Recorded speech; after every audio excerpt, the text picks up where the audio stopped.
صحابہ کرام جو ہے وہ بے چین ہیں، پانی مل جائے وضو کرنا ہے، سواریوں کو پانی پلانا ہے۔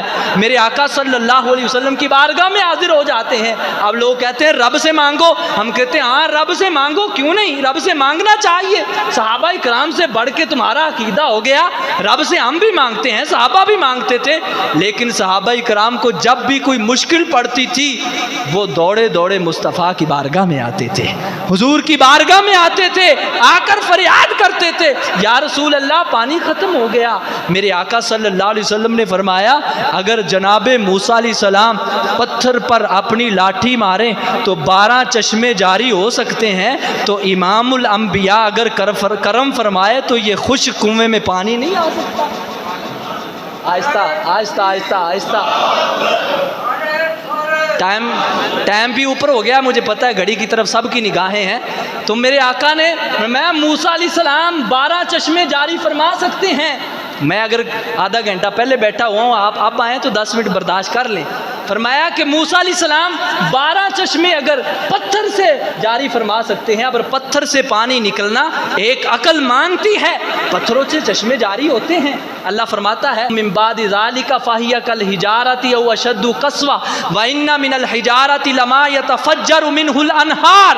فرمایا پتھر سے بھی تمہارے دل سخت ہو گئے ہیں، پتھر سے بھی نہریں جاری ہو جاتی ہیں، پتھر سے بھی پانی نکل آتا ہے، پتھر بھی اللہ کے خوف سے جو ہے وہ زمین پر گر پڑتے ہیں۔ اب عقل مانتی ہے کہ پتھر سے پانی نکل آتا ہے، لیکن میرے آقا صلی اللہ علیہ وسلم کو کیا رب ذوالجلال نے کمال عطا فرمایا، فرمایا لاؤ کوئی برتن پانی والا اگر موجود ہے، تو وہ سارا بچا کچا اکٹھا کیا تو چند قطرے بنے، ایک پیالے میں ایک برتن میں لا کر مصطفیٰ کی بارگاہ میں حاضر کر دیا۔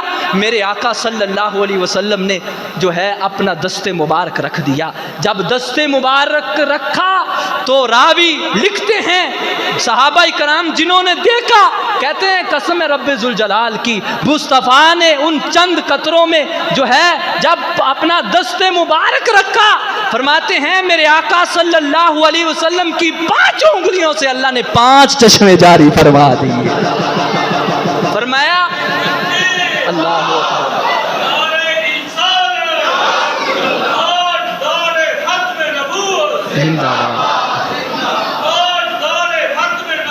زندہ باد، زندہ باد۔ میرے آقا صلی اللہ علیہ وسلم کی 5 انگلیوں مبارک سے رب ذوالجلال نے 5 چشمے جاری فرما دیے۔ فرمایا پہاڑ سے پتھر سے پانی نکلنا عقل میں آتا ہے، لیکن خون سے ماس سے پانی نکلنا یہ عقل میں نہیں آتا۔ ہم کہتے ہیں اسی کو تو حضور کا معجزہ کہتے ہیں۔ یہ شان ہے ان کے غلاموں کی، سردار کا عالم کیا ہوگا، وما علینا الا البلاغ المبین۔